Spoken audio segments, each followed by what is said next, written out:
Hey, Bruce Naylor, the FrugalTech, and today Federal Express delivered this box today to my home. We've been waiting on this since Steve Jobs announced it at the recent address back in the beginning of September. It is the new Apple TV. I love movies, documentaries, that kind of thing, and I'm a huge Netflix fan. Not so much some of the other stuff, and I'm currently a Roku player owner, and my Roku player is getting a little old, a little long in the tooth. It only supports wireless G, so I was torn whether or not to get it. But you know, Apple only charges $99 for this device, and if it works for me in my mostly Mac environment, as good as my Airport Extreme base station, the Mac Pro, the iMac, all those devices, my iPhone, I'm going to be pretty pleased with this thing all in all. Okay, so only $99. So what we're going to do is we're going to go ahead and unbox it, and let's go ahead and bring in the shot a little bit tighter so folks can kind of see what we're looking at here. There we go. Let's back up just a hair. There we go. Can we get it back up just a little bit? There we go. So this is the box you're going to get, and when you open it, this is how it is packed inside the box. Just like that. Apple does such a great job with their stuff, and literally just lifts right out, and now you have this cube. Now this device in and of itself is only an inch tall, 4 inches wide, and 4 inches deep. So right there it is. And again, we'll bring in a little bit closer on the shot so everybody can see it. There we go. Right there. That is it. Bring it over here. So now we're going to go ahead and open it up. Provided I don't stab myself in the process. Okay.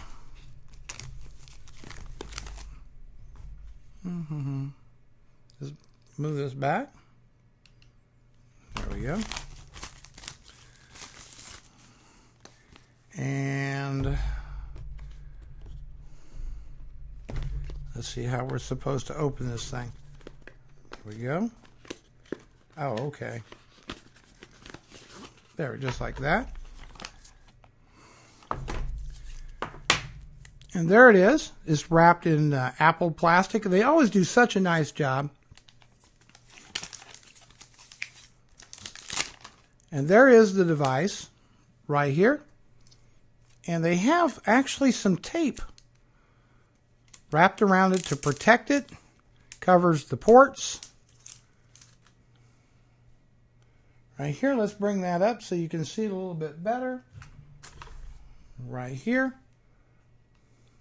Bring it back up. Whoa. There we go. There we go. You can see it's all black, so it's probably difficult to see. I'm going to actually bring it closer to the camera. There we go. So here you can see this where your power would plug in. Here's the HDMI port. Again, it might be hard to see because it's all black. The mini USB connection. There's the Ethernet port. And here is the optical audio port right here. And it is probably very difficult to see on the camera. There's where it says Apple TV. And it's just a small little square, and it's got a very glossy side to the sides are very glossy right here.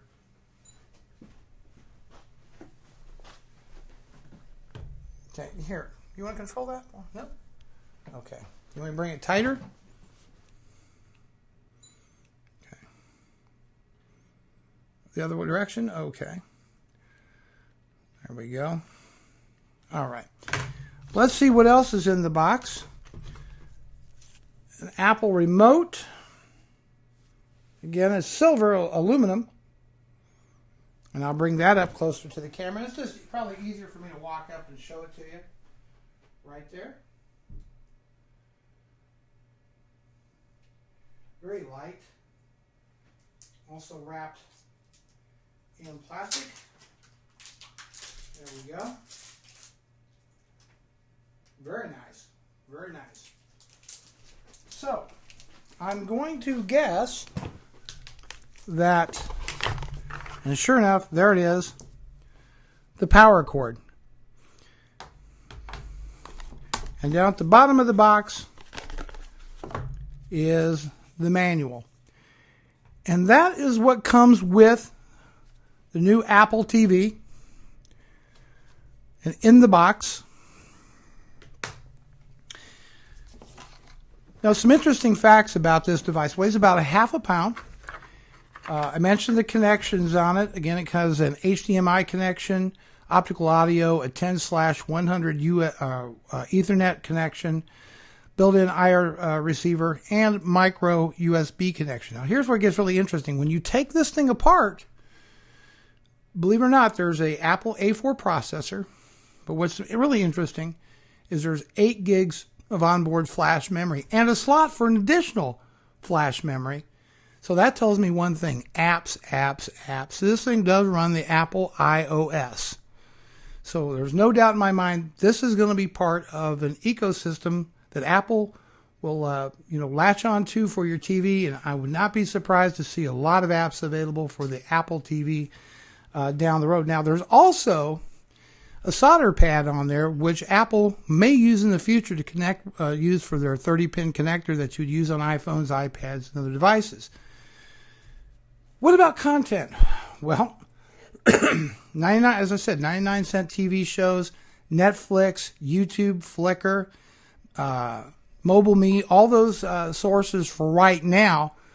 TV show rentals from ABC, Fox, and Disney, I believe. Again, you can remote control the Apple TV with your iPhone, iPad, your iPad or your iPod Touch with the remote app. Very, very cool. And finally, well, not really finally, 2 other points. You can connect to your iTunes, listen to your music, watch your video from there.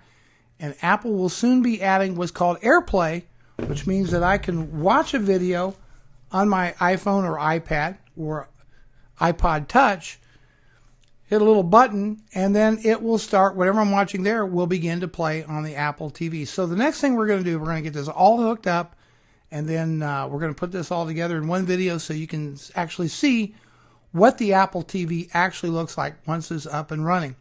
So we'll be back in just a moment with how this thing really works.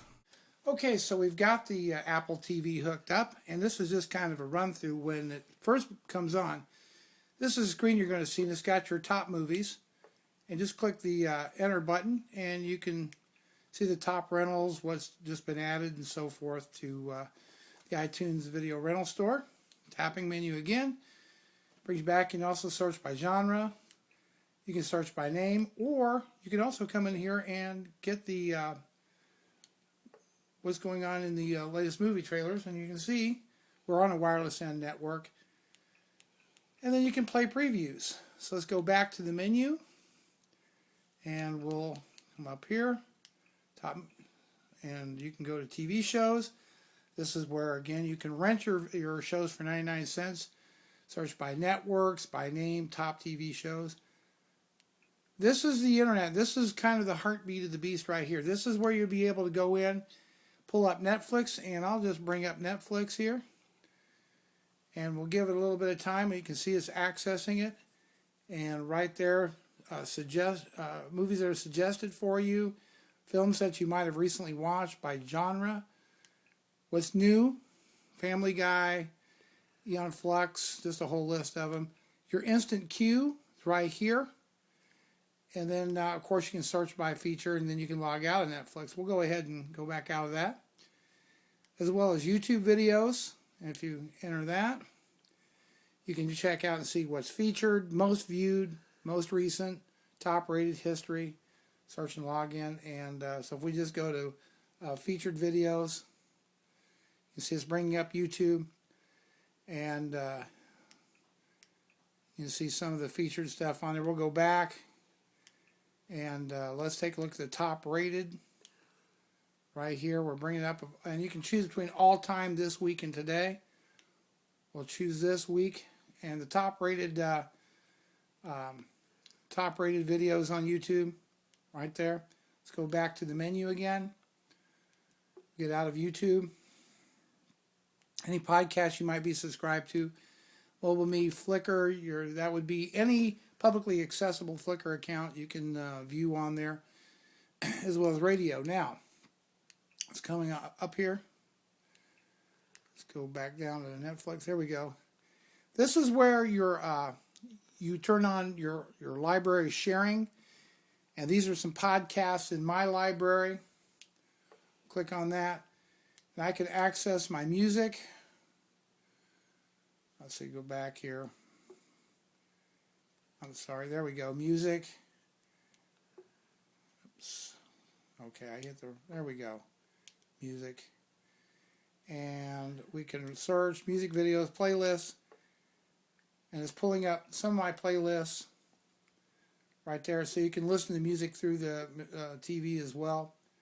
Movies, podcasts, photos. It's all right there. And then this is under settings. This is where you can come on and learn about, see your settings for your network, what you got for your iTunes store, your parental controls. And right here, this is going to be really important in the near future, is your updating your software. I think that's where we're going to see some great new apps being added to this store. Let's go back. Your screensaver, audio video setup. There we go. Sound check is off, sound effects, and if we hit sound effects, that just enhances the sound. You turn on your Dolby Digital out, your audio language, etc., which when you're running your setup, it'll ask you what your native language is. AirPlay, which is not available right now, but that, again, will be a way to watch programs on your iPad and then come in here and start watching them on your Apple TV. Let's go back to the menu. Various computers. Right there, we're just about done. And I've got home sharing enabled, so my iTunes libraries are all shared right on here, and so I can see all of them right here on the Apple TV. So to just kind of finalize this, I think that the Apple TV is going to be a great start. I think Apple, with 8 gigs of flash memory inside the Apple TV, room for another slot for more flash memory. No doubt in my mind there's going to be apps out of this. It is based on the iOS. I think it's going to be a great little machine, and I think it's worth the $99. Check it out yourself. This is Bruce Naylor, your FrugalTech. Make sure you check out our show every Tuesday at 8 p.m. Eastern Standard Time and every Sunday at 12 noon Eastern Standard Time at live.frugalbrothers.com.